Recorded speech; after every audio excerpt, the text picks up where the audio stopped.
我的女儿因为一场意外车祸被送进 ICU 里，生死不明。我向妻子要钱，她哭着跟我说没钱。原来她把我这几年辛苦打拼过来的钱全部拿去帮助我好兄弟顾朗创业，一分不剩。我只能眼睁睁看着女儿离去。事后妻子竟是直接抛下我和顾朗私奔。如此打击之下，我心灰意冷，最后选择轻生。哪知再次睁开，却是回到了女儿出车祸的这天早晨。大家好，开始今天的分享之前，希望你能给人间烟火点个订阅，我将会分享更多优质的内容。刺耳的电话铃声像一把锥子，猛地扎进我的耳朵。忙得焦头烂额的我，烦躁地抓起手机。喂，有什么事？是刘先生吗？一个怯生生的声音响起，带着浓重的鼻音。我是哪位？我不耐烦地问，总觉得这声音有些耳熟。还没来得及细想，便听到电话那头继续说道：我是小雨的老师。小雨他。老师的声音开始哽咽，我的心猛地一紧，一股不祥的预感像藤蔓一样迅速缠绕住我的心脏。我女儿怎么了？你快说。小雨她在幼儿园门口被车撞了，现在正在送往医院的路上。您快来医院吧。什么？我眼前一黑，手机从掌心滑落，摔在地上，发出一声闷响。可我已经听不见了，脑海里只剩下老师那句被车撞了，像一道惊雷，劈碎了我所有的理智。我跌跌撞撞地冲出办公室，打了辆车朝医院驶去，只有一个念头：去医院找我的女儿。一路上，我无数次祈祷着这不是真的，祈祷着我的小雨只是受了一点小伤，祈祷着老天爷不要这么残忍地夺走我的宝贝。可当我浑身是汗地冲进医院，看到手术室门口那盏刺眼的红灯，我知道我的祈祷没有用。怎么会这样？我无力地跪倒在地，泪水决堤般涌出，脑海里不断回放着女儿那天真可爱的笑脸，回放着我们父女俩在一起的点点滴滴。手术里的医生很快就走了出来，一脸严肃地来到我面前说道：你就是家属吧？患者伤势太重，在我们这里做不了手术。我的建议是转到大医院，不过需要一大笔费用。你看，无论多少钱我都会给，只要能救活我的女儿。没等医生说完，我便毫不犹豫地说道。医生点了点头道：好的，我们马上安排去省重点医院。费用的话，一开始要交50万的样子，请你做好准备。这些年我努力工作，少说也攒下了100万，正好可以拿来付药费。只是这钱都在我老婆徐子婉手中。我四周环视一圈，却是没看到徐子婉的身影，不免有些奇怪。女儿出了这么大事，她不知道过来看看。本就心情不好的我顿时气不打一处来，连忙拿出手机打给了徐子婉。喂，徐子婉，你女儿都被车撞了，赶快过来。小雨被车撞了，只要你在就好了，应该不用我过去了吧？哪知对话那头的徐子婉不紧不慢地说道，看样子丝毫没有把女儿安危挂在心上。我强忍着心里的不爽，继续说道，女儿接下来要转到大医院做手术，要50万，你马上带着钱过来。50万？没有。闻言，我微微一愣，随后气急败坏地吼道，什么没有？女儿都要没命了，你还在乎那点臭钱？我告诉你，徐子婉，要是小雨有个3长2短，我跟你没完。我把钱给顾朗创业了，现在卡上1分没有。电话那头的徐子婉干净利落地回答道，干脆的连我都没有反应过来。反正小雨都快要死了，倒不如把钱花到更有用的地方。徐子婉，你这话到底是什么意思？你跟顾朗到底是什么关系？我怒不可遏，心脏仿佛被人紧紧攥住，快要窒息了。徐子婉，你给我……我的话还没说完，电话那头就传来一阵忙音。该死的！我气得浑身发抖，眼眶猩红，但又无可奈何。毕竟女儿还要救，实在没有办法，我只能到处借钱，亲朋好友、网贷、高利贷都给我借了个遍。只要能救回女儿，什么的代价我都不在乎。勉勉强强凑够了手术要的50万。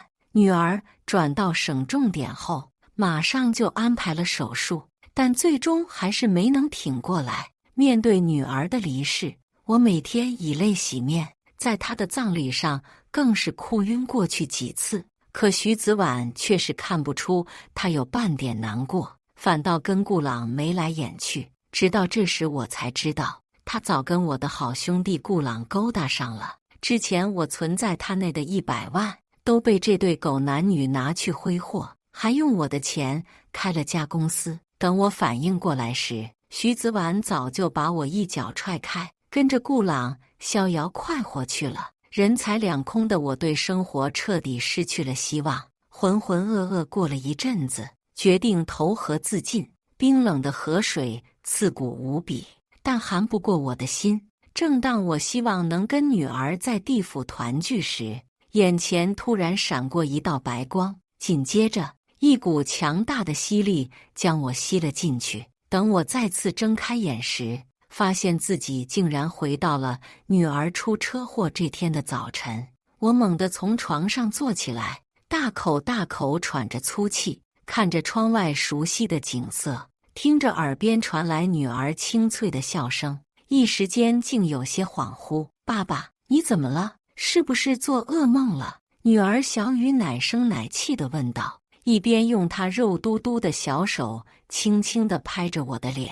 我一把将女儿搂进怀里，贪婪地呼吸着她身上散发出的奶香味，感受着她的体温。这一刻，我真切地感觉到，这一切都不是梦，我真的重生了。小雨，爸爸没事，爸爸只是太想你了。我紧紧地抱着女儿，泪水止不住地往下流，生怕一松手，她就会消失不见。爸爸，你今天好奇怪哦，是不是生病了？小雨伸出小手摸了摸我的额头，乌黑的大眼睛里充满了担忧。爸爸没事，爸爸好着呢。走，爸爸今天带你去游乐场好不好？我深吸一口气，用纸巾擦去眼角的泪水，努力平复着激动的心情。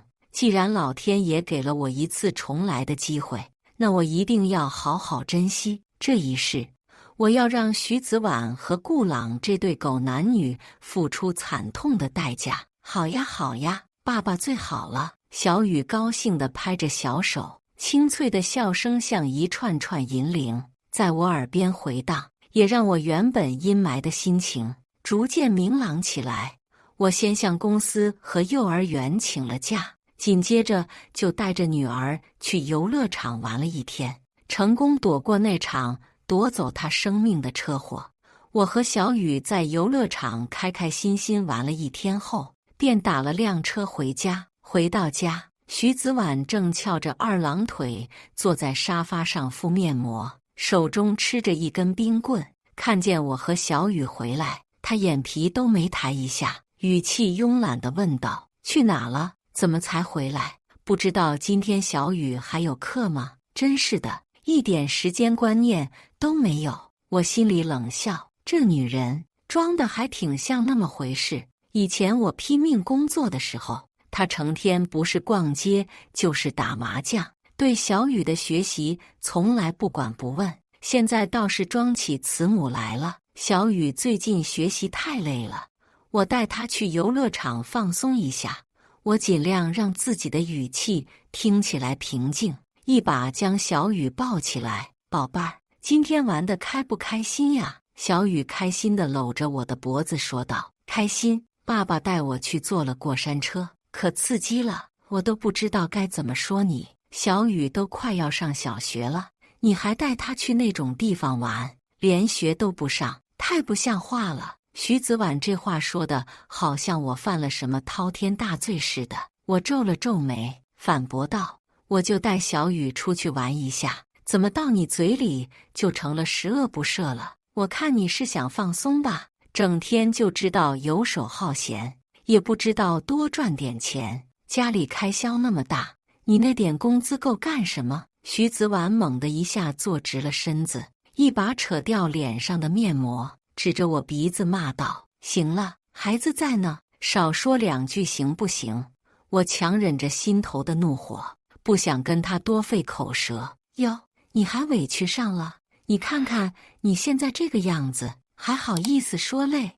我当初真是瞎了眼，才会嫁给你。徐子婉越说越激动，唾沫星子都喷到了我脸上。我握紧了拳头，真想一个拳头砸过去，但理智告诉我，现在还不是时候。爸爸，你别跟妈妈吵架，我以后会乖乖学习的。小雨见我们又要吵起来，连忙走到我跟前，抱着我的大腿，可怜巴巴地看着我：“小雨乖，爸爸没有生你的气，爸爸只是什么？只是觉得我这个当妈的太碍眼了吧？行啊，沈放，现在翅膀硬了，敢跟我顶嘴了是不是？我告诉你，这个家我说了算，你要是再敢这样，就给我滚出去！”徐子婉怒气冲冲地站了起来，指着门口吼道：“我看着眼前这个泼妇一般的女人，心中充满了厌恶和憎恨。上一世我对她百依百顺，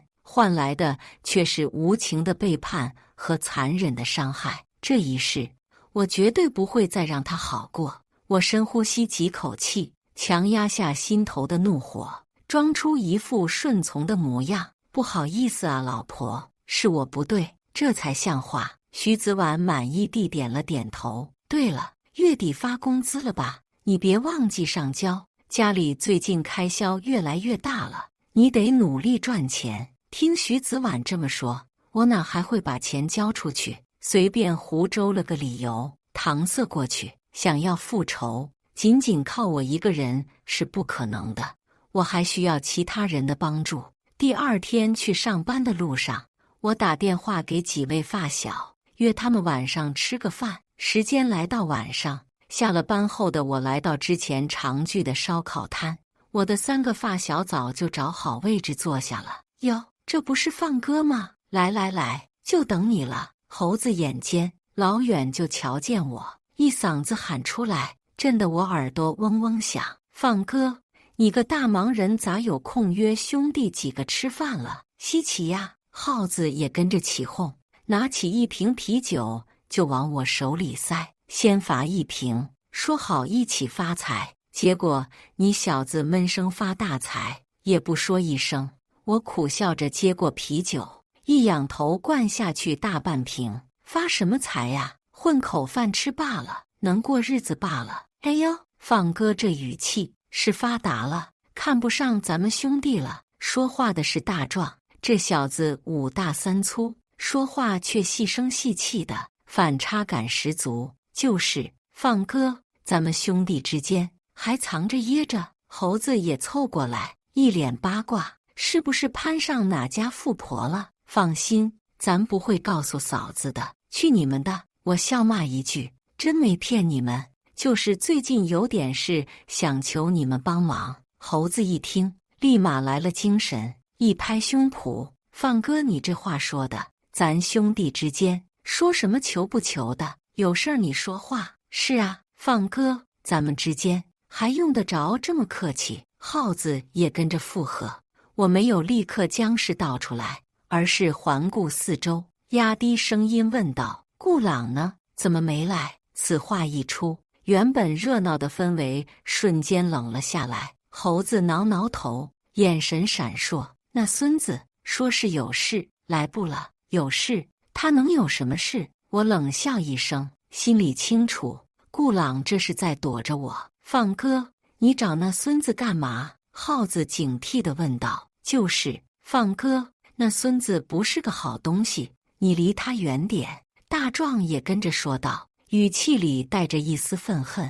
我心中一动，看来这其中还有我不知道的事。看猴子他们3个的态度，拉拢他们帮忙干倒顾朗，并非难事。于是我故作疑惑地问道：“你们几个怎么回事？跟我说说。”放哥，你问这孙子干嘛？提起他，老子就一肚子火。耗子猛地灌了一口啤酒，咬牙切齿地说道：“当初他借钱的时候，说得好听，说是什么要扩大公司规模，将来10倍奉还。结果呢？现在公司倒是越做越大，我们哥几个的辛苦钱，他可是提都没提过。就是这孙子现在发达了，就开始翻脸不认人了。”大壮也闷闷地开口：“上次我去公司找他，连他的人都见不到，还被保安给轰出来了，真是人模狗样。”猴子叹了口气，拍拍我的肩膀，语重心长地说：“放哥，这顾朗，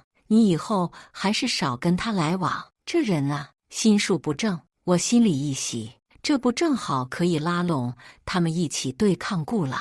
随后将我老婆出轨顾朗的事情说了出来。什么？顾朗连大嫂都敢搞？猴子猛地站起来，眼睛瞪得像铜铃。放哥，这绿帽子你都能忍，这口气兄弟们绝对不能咽下去。耗子一拳砸在桌子上，震得啤酒瓶子一阵乱颤。放哥，你说吧，你想怎么办？兄弟们给你撑腰。对，放哥，咱们兄弟几个一起，就不信弄不倒他。大壮也红着脸，义愤填膺地说道。我压低声音，眼中闪过一丝狠厉。哥几个，看顾朗的德行，他开的这公司估计也不是什么好东西，咱挖一挖，指不定能找到啥。猴子听完，一拍大腿，兴奋地说：“好，就这么干。这孙子绝对干了啥违法乱纪的事，咱们就跟他玩玩，看他最后怎么哭，直接牢底坐穿。对，让他把牢底坐穿。”耗子和大壮也异口同声地表示赞同。兄弟们，这次就拜托你们了。我举起酒杯，神情坚定。等顾朗那孙子进去了，咱们再好好庆祝。干杯！4只盛满啤酒的玻璃杯碰在一起，发出清脆的声响，也预示着一场复仇风暴即将拉开帷幕。第2天，我先去银行把我的所有财产转移。我这些年存下来的钱已经被徐子婉挥霍的只剩下几万，我那是气得不行。刚一出门，我便接到了猴子的电话。我昨天让他去跟踪顾朗，没想到这么快就有结果了。喂，猴子，怎么样？放哥，你猜怎么着？我看到谁了？你老婆。猴子语气夸张地说：“那娘们正跟顾朗逛街呢。2人那叫一个亲密呀，搂搂抱抱的，跟连体婴儿似的。”我强压着怒火问道：“在哪儿？”就在市中心的商场，那家新开的奢侈品店门口。我估计呀，顾朗那孙子肯定是要给嫂子买包呢。行，我马上过来，你继续盯着，有什么情况随时跟我汇报。我挂断电话，立刻打车赶往市中心。车子停在商场门口，我一眼就看到了顾朗和徐子婉。徐子婉穿着一身火红的连衣裙，身材婀娜多姿，脸上画着精致的妆容，整个人容光焕发。顾朗则穿着一身剪裁得体的西装，手里拎着几个购物袋，看样子已经买了不少东西。2人说说笑笑，举止亲密，完全就是热恋中的情侣。我躲在一根柱子后面，远远地观察着他们。徐子婉这女人，平时在我面前装得跟个贤妻良母似的，现在在顾朗身边倒像个妖精，恨不得挂在他身上。我看得一阵反胃，恨不得冲上去给他们1人1巴掌。放哥，你消消气，别冲动。猴子在一旁劝我，他今天穿了身黑衣服，还戴了个鸭舌帽，活像个狗仔。咱这证据还没拍到呢，你可不能打草惊蛇。我深吸了一口气，压下心头的怒火，低声骂道：“这贱女人真是瞎了眼，放着好好的日子不过，跟这种人渣搞在一起，可不是吗？顾朗这小子一看就不是什么好东西。放哥，你就等着瞧好吧，等咱们把证据拿到手，看他们怎么跪下来求你。猴子递给我一瓶水，安慰道。我接过水，猛地灌了一口，冰凉的水顺着喉咙流下去，稍微平复了一下我躁动的情绪。拍到了吗？我问猴子。放心吧，放哥，高清无码，保证你看得清清楚楚。猴子晃了晃手里的相机，一脸得意。我们就这样远远地跟着他们，一直到他们走进一家酒店。放哥，他们开房了。猴子压低声音，语气里带着一丝兴奋。之前拍到的视频和照片很难作为实锤的证据，如果能拍到他们上场的画面，到时候两人绝对百口莫辩。走，跟上去。我眼中闪过一丝狠厉。等到他俩开完房后，我和猴子便开了间他俩隔壁的套房。这怎么拍？隔着墙呢？我看着眼前厚实的墙壁，思索道：嘿嘿，放哥，你就瞧着吧，这点小事还能难得到我？猴子嘿嘿一笑，从包里掏出一个长杆。我定睛一看，这小子竟然还带了个微型摄像头。你小子可以啊，装备挺齐全。我拍拍猴子的肩膀，这小子平时看着不靠谱，关键时刻还挺给力。猴子得意地笑了笑，把摄像头固定在长杆上，然后走到阳台，小心翼翼地把长杆伸了出去。怎么样，拍到没？我压低声音问道，心里有些激动，仿佛马上就能看到顾朗那孙子身败名裂的下场。别急呀，放哥，马上就好。猴子一边调试着角度，一边说道：哎，有了，这角度绝了，高清无码，保证你看得清清楚楚。我赶紧凑过去，只见摄像头正对着对面房间的窗户，窗帘没拉严实，正好露出一个缝隙，可以清楚地看到房间里的情况。顾朗那孙子正和徐子婉抱在一起，两人衣衫不整，喘着粗气，画面不堪入目。这俩狗男女，我咬牙切齿地骂道。不过还是深吸了一口气，强迫自己冷静下来。毕竟现在还不是时候，我要让他们身败名裂，要让他们为自己的所作所为付出代价。看着视频里两人越来越过分，我感觉我的血液都快要沸腾了，拳头握得紧紧的，指甲深深地陷进肉里，但我却浑然不觉。猴子，把声音也录进去。我冷冷地说道。没问题。猴子说着，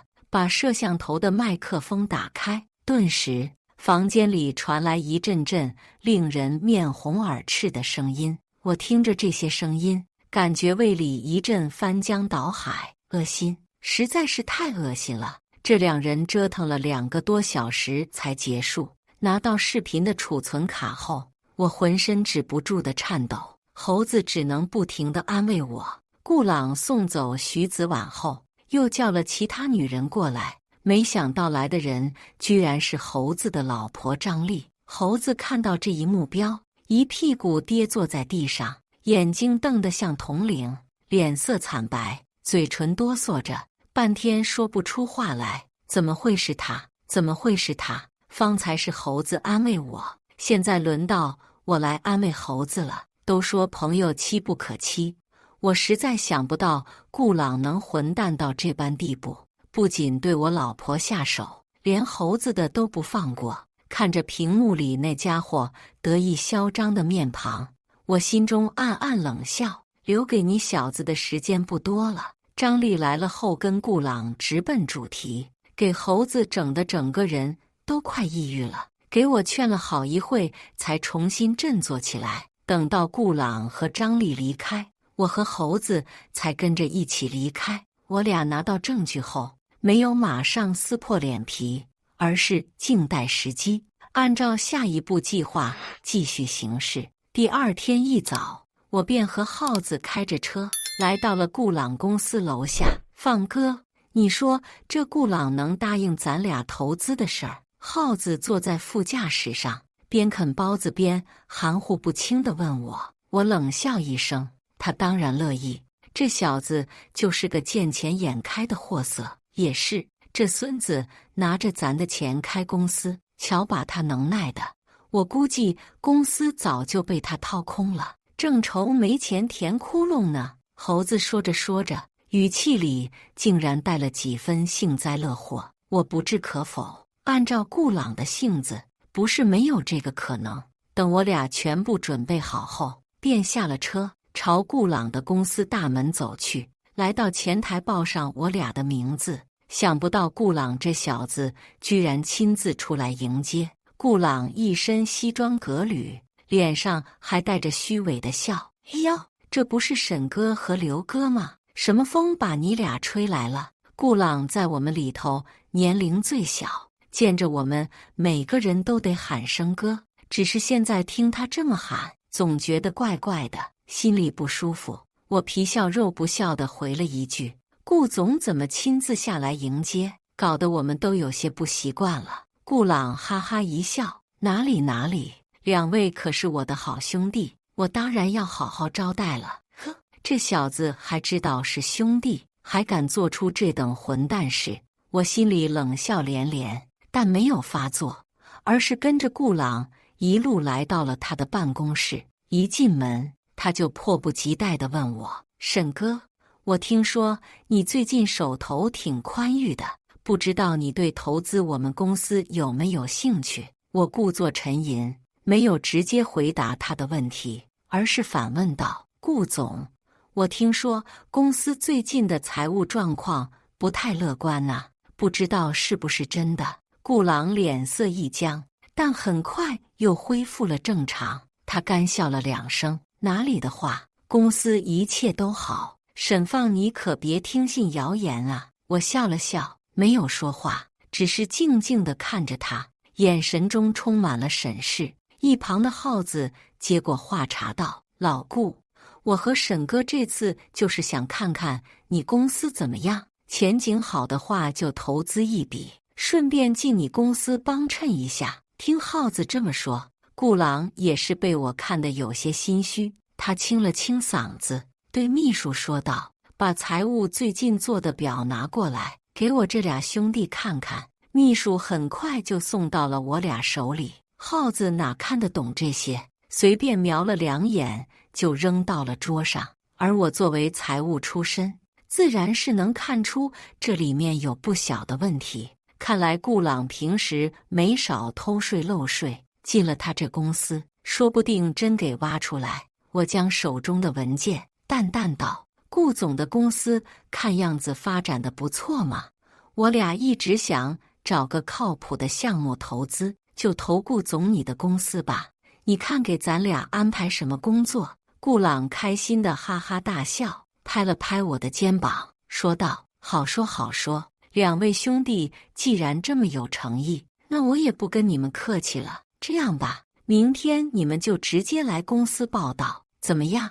我心里冷笑一声，表面上却装作一副感谢的样子。那就谢过顾总了。刚回到家，这顾朗便迫不及待地向我要钱。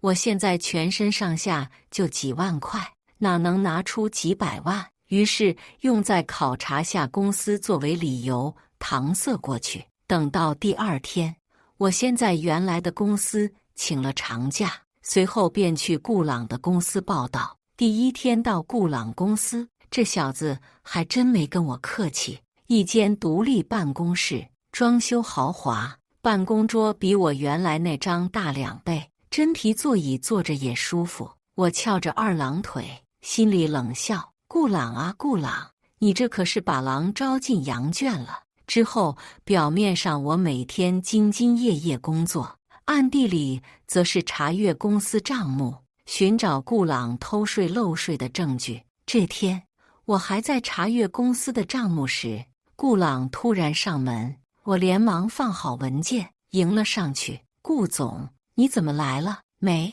就过来看看。对了，在公司还习惯吧？有什么需要尽管跟我说。千万别客气，顾总客气了，我一切都好。我皮笑肉不笑地应付着，那就好，那就好。对了，你上次说要再考察一下公司，不知道考察的怎么样了？什么时候可以投资啊？顾朗终于忍不住露出了狐狸尾巴。投资的事不急，我这不是还在考察吗？我故意吊着他的胃口，这都考察好几天了，还有什么好考察的呀？沈哥，咱们兄弟之间，你就别藏着掖着了，有什么想法直接说，怎么样？顾朗有些不耐烦了。我眉头一皱，这小子还真是沉不住气呀。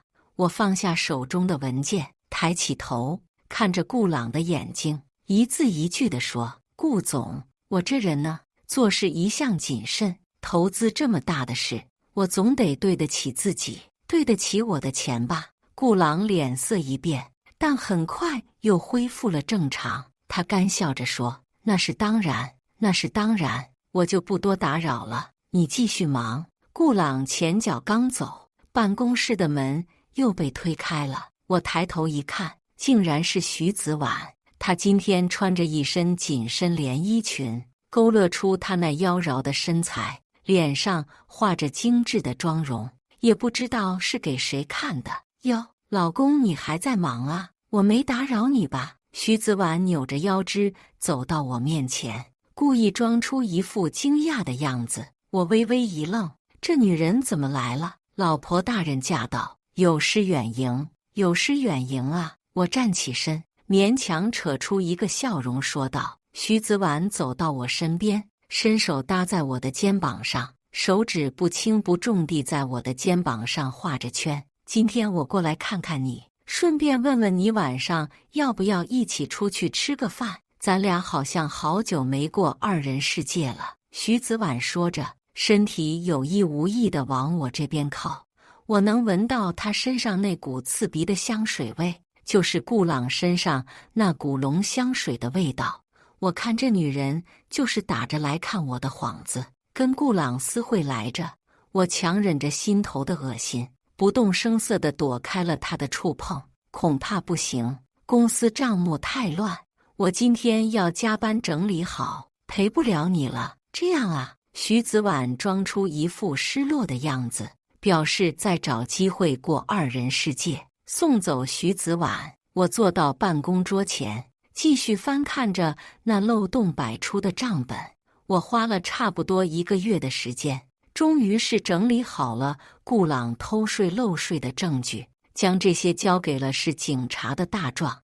而我也懒得继续跟顾朗装下去，拿着复印件来到了他的办公室中。顾总，您这账做的真是让我大开眼界啊！还没等顾朗开口，我便一屁股坐到他前面，翘着二郎腿，将一份文件啪的一声扔在顾朗面前。顾朗故作镇定，拿起文件翻了翻。沈哥，你这是什么意思？咱们兄弟之间说话怎么还带刺儿啊？兄弟，顾朗，你玩的女人手里花的钱可都是从我这掏的，你还真拿我当冤大头了。我冷冷地看着他，眼中满是嘲讽。顾朗脸色一变，沈放，你把话说清楚，什么叫从你这里掏的？你别血口喷人，怎么敢做不敢当啊？我指着桌上的文件，一字一顿道：这是你这几年偷税漏税的证据，要不要我现在就报警，让警察来评评理？顾朗额头上开始冒汗，他猛地站起身，指着我鼻子骂道：沈放，你他妈敢阴我！我蹭的一下站起来，一把抓住他的衣领，恶狠狠地说：我阴你？你他妈用着我的老婆，花着我的钱，你还有脸面说我阴你？顾朗啊顾朗，你什么时候变成这副德行了？明明以前的你不是这样的。我掩盖不住脸上的失望。顾朗被我吓得不轻，一边挣扎一边喊：沈放，你冷静点，有话好好说，别动手。冷静？老子现在冷静的不能再冷静了。我一把将他甩到椅子上，从口袋里掏出一根烟点燃，深吸一口，缓缓吐出一口烟雾。顾朗，咱们俩的事，是时候做个了断。就在这时，顾朗忽然站起身，猛地朝外面跑去。我心里一惊，连忙追了上去。顾朗，你小子别跑！奈何这小子跑得比兔子还快，我愣是没追上。我气喘吁吁地停下来，一拳砸在墙上，咬牙切齿地骂道：妈的，顾朗，你给老子等着，老子跟你没完！我掏出手机，拨通了大壮的电话。喂，大壮，顾朗跑了，你帮我盯紧点，别让他跑了。放心吧，放哥，我已经安排人手了，他跑不了。电话那头传来大壮自信满满的声音。大壮是警察，没一会的功夫便发布了针对顾朗的通缉令，封锁所有出入口。眼下这小子算是无处可逃了。果然，等时间来到晚上，电视上就播报了顾朗被逮捕的新闻。我看着电视上顾朗灰头土脸的身影，心里只觉得痛快无比。这小子以前有多风光无限，现在就有多落魄。所谓墙倒众人推，树倒猢狲散。之前跟顾朗有关系的人，为了避免引火上身，一个个选择撇清关系，落得个众叛亲离的下场。陪我一起看电视的还有徐子婉，他看着电视上顾朗被抓的画面，神色不由有些恍惚，不知对于自己的情人落得这般境地有何感想。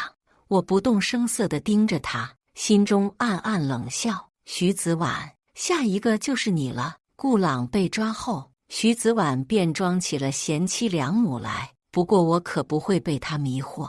等到1周后的结婚纪念日，便是我和他撕破脸皮的时候。结婚纪念日这天，我先是将女儿送到已经离了婚的猴子那照顾，随后将两家的人全部叫到家里庆祝，表示有个惊喜要给大家看看。我丈母娘一家刚进门就表现得非常不客气，我说你这老小子，把我们大伙儿都叫过来干嘛？还神神秘秘的，搞得跟要上天似的。